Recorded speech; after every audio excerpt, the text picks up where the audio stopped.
we got excited to have one of our favorite guests. Yes. She's an Oscar-winning actress and producer. Yes. And this morning, she's here to talk about her brand new children's book, Busy Betty and the Circus Surprise.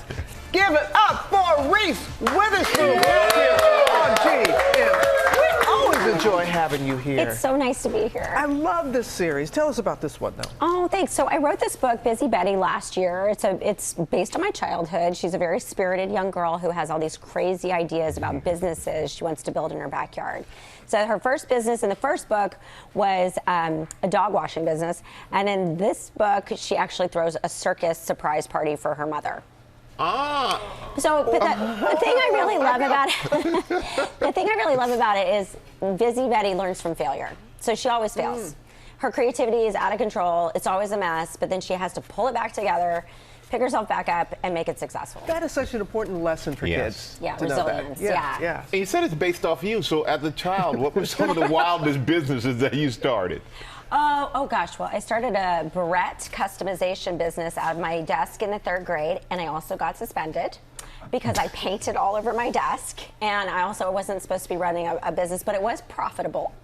So that kind of is where I got the bug. And actually, the inspiration for the Circus Surprise was the magic shows that I used to do with my brother in the backyard. Aww. Kids are so imaginative, and what I really like about this for caregivers is that it encourages caregivers to not play for kids, but set up play. Just say, hey, let's have a circus, right? So what will the costumes look like? How are you going to do the clown makeup?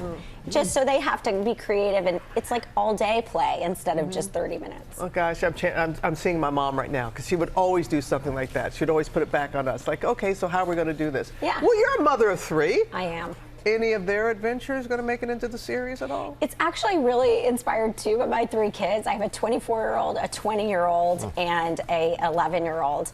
And we used to do things like lemonade stands, cupcake stands, but we would do it in a way that I'd say, how can we make this different? Okay, well, what does it cost to start it? What does the lemonade cost? Okay, well, how do we charge? And you don't realize it, but you're teaching children business principles, even just by having tiny little businesses. Like, so many little girls are making friendship bracelets, you know, now. And it's like, what could you do to make them appealing and sell them maybe on the weekend at the farmer's market? And that's something you learn in the book. And what else do you hope kids take away from the story? I think, you know, there's a lot of kids who have a lot of energy, right? Yeah. Yes. I was one of those kids, had a million billion ideas and 100 billion questions. And I think the book is for kids, but it's also for caregivers who go, I don't know what to do with this kid. This kid won't stop talking. And that was me. So my mother would direct our play, and then she'd say, go play, and then we'd figure it out. I know you read a lot of different books and children's, but were there any children's characters that stood out to you, that still to this day that you Oh my gosh, that's such a good question, because I loved reading. My grandma was a kindergarten teacher, so she taught me to read. And Amelia Bedelia was a big one. I don't even know if anybody remembers that. Encyclopedia Brown, he solved all the crimes. Right. But he lived in a little southern town, and it was really country. I love that. And Ramona Quimby, of course. She was the spirited, you know, misfit little character. But I like that kids don't have to be perfect, you know? We don't have to look perfect. She wears her brother's hand-me-downs, which is what I did growing up. And, you know, that we'd have this, you know, idea that kids just can be as creative as they want to be. I love her big glasses. And I had huge glasses, y'all, when I was little. Really? So, yeah, this is... We could have brought some throwback pictures. We could have, we could have. Well, I have one on the back of the book. Yeah. See?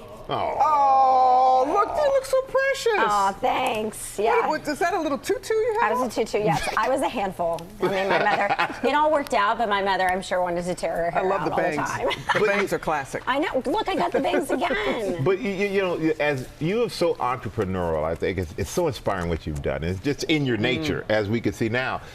You've launched, you're a successful businesswoman. You've launched so many businesses. But if there was one you could bring back and relaunch a business today, what would it be? Bring back a business. Yeah, maybe one of the businesses you launched as a kid. Maybe you're doing berets again. Maybe the barrettes. Oh yeah, barrettes, maybe barrettes. Yeah, I mean, I will tell you, I have a new idea for a business. Oh. But it involves, you know, my favorite things: coffee, soft serve, and a flower shop. You said coffee, soft serve, and a flower shop? And a chocolate making shop.